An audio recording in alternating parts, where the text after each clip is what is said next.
तो हेलो मेरे भारतीय साथियों, स्वागत है आपका करंट न्यूज़ 24 में। तो दोस्तों, आज भारत से रिलेटेड दो बड़ी खबरें आ रही है और दोनों ही खबरें भारत के लिए बहुत अच्छी है दोस्तों। तो दोस्तों चलिए पहली खबर की शुरुआत करते हैं। तो दोस्तों, आज से करीब 10 साल पहले 2013 में अमेरिका था एक मशहूर बैंक, एक मशहूर कंपनी जो पूरी दुनिया की और पूरे दुनिया के देशों की इकोनॉमिक ग्रोथ बताती है, और जिसने अमेरिका की और कई देशों की इकोनॉमिक ग्रोथ, कब मंदी आएगी, ये सब एकदम सटीक बताया है। 2013 में उसने कहा था कि भारत दुनिया की सबसे गंदी परफॉर्म करने वाली पाँच उन देशों की इकोनॉमी में आता है जो सबसे गंदा परफॉर्म कर रही है 2013 में। और मॉर्गन स्टैनली नाम है इस बैंक का। इसका कहना था कि जो भारत है वो 2013 के बाद कुछ सालों में पाकिस्तान जैसे उसके हालत हो जाएंगे, उसकी जो भारत की इकोनॉमी है वो टूट जाएगी।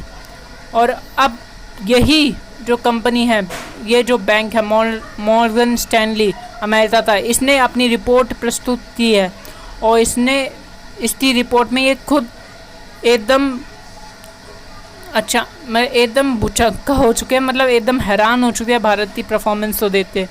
तो दोस्तों, मॉर्गन स्टैनली ने अपनी परफॉर्मेंस रिपोर्ट निकाली है, इकोनॉमिक ग्रोथ परफॉर्मेंस रिपोर्ट, जो ये निकालते हैं हर 10 साल में। और इन्होंने बताया कि भारत ने 10 साल में अपने आप में बहुत इम्प्रूवमेंट किया है और जो भारत है वो दुनिया की सबसे फास्टेस्ट ग्रोइंग इकोनॉमी बनते उभरा है अभी।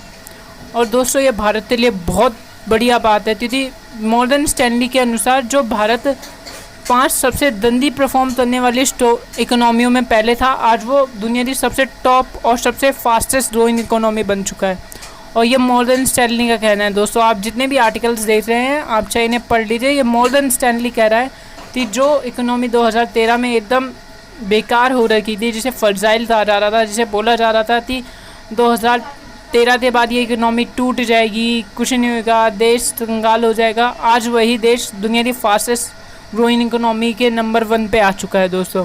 और मॉर्गन स्टैनली ने भारत के अलावा कई देशों की इकोनॉमिक ग्रोथ के बारे में बताया है। बाकी जैसे अमेरिका और यूरोपियन देश है, उन्हें बताया जा रहा है कि उनकी इकोनॉमिक ग्रोथ माइनस में जाने वाली है, वहाँ पे मंदी आने के आसान है, और भारत फास्टेस्ट ग्रोइंग इकोनॉमी बन रहा है दोस्तों।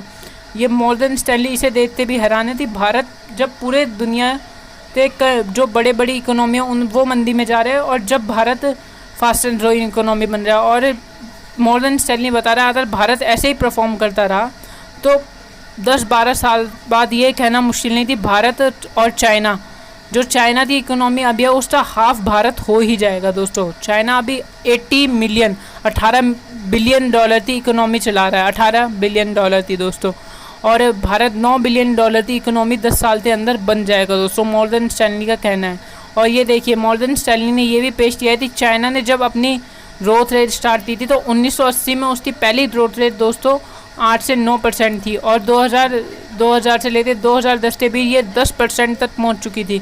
और उसके बाद जब से शी जिनपिंग आए 2010 के बाद से ये 6%, और अब 2000 जो दूसरा कार्यकाल शी जिनपिंग का चालू हुआ है, ये सिर्फ 3% रह चुकी है इकोनॉमिक ग्रोथ चाइना की दोस्तों। और मॉर्गन स्टैनली का कहना है अगर भारत सेम चाइना की तरह 10 साल या उससे भी ज़्यादा परफॉर्म करता है तो भारत पीछे छोड़ देगा इकोनॉमी में, या चाइना की टक्कर पे आ जाएगा। तो दोस्तों चलिए दूसरे खबर की बात करते हैं। तो दोस्तों, जो दूसरी न्यूज़ है, तो आप तो पहले बता दूं कि बोला जा रहा था कि प्रधानमंत्री मोदी विश्व समिट में इस बार नहीं जाएंगे। वेस्टर्न मीडिया बहुत कवरेज दे रहा था कि प्रधानमंत्री नहीं जाने वाले विश्व समिट में, वो नहीं जाएंगे।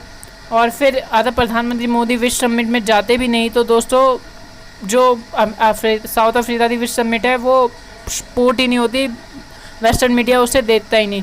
तो इसी बात से परेशान होते जब जो साउथ अफ्रीका के प्रेसिडेंट है उन्होंने भारत के प्रधानमंत्री को कॉल दिया और बोला प्लीज़ आप हमारी इस समिट में आइए, जिसके बाद भारत के प्रधानमंत्री रेडी हो चुके हैं और वो विश्व समिट में जाने तो राज़ी है दोस्तों। और इतना ही नहीं दोस्तों, साउथ अफ्रीका के कहने पर भारत के प्रधानमंत्री मोदी विश्व समिट में जाने को भी राज़ी है। उन्होंने कहा, और भारत के फॉरेन मिनिस्ट्री है, जो हमारी फॉरेन मिनिस्ट्री ऑफिस, उन्होंने अपनी एक स्टेटमेंट जारी करते बताया है कि भारत रेडी है विश्व समिट में और मेंबर्स को जोड़ने के लिए, भारत तो कोई आपत्ति नहीं है। और दोस्तों इस स्टेटमेंट के आने के बाद जो वेस्टर्न मीडिया ये ठहराते थी भारत के प्रधानमंत्री नहीं जाएंगे, उसके मुंह पे बहुत बड़ा चमाटा पड़ा है। और जो अमेरिका है जो बोल रहा था कि भारत अब सिर्फ अमेरिकन और जो वेस्ट के देश है उनके साथ ही रहना पसंद करेगा। वो SCO ब्रिक्स जैसे देशों में चाइना की प्रेजेंस से परेशान हो चुका है, अब वो इन्हें छोड़ देगा। इसके बाद अमेरिका तो भी एक बहुत बड़ा झटका लगा है दोस्तों। तो दोस्तों कैसी लगी आपको खबर, कमेंट करके ज़रूर बताएं और हमारे चैनल को सब्सक्राइब करें और वीडियो को लाइक करें। जय हिंद।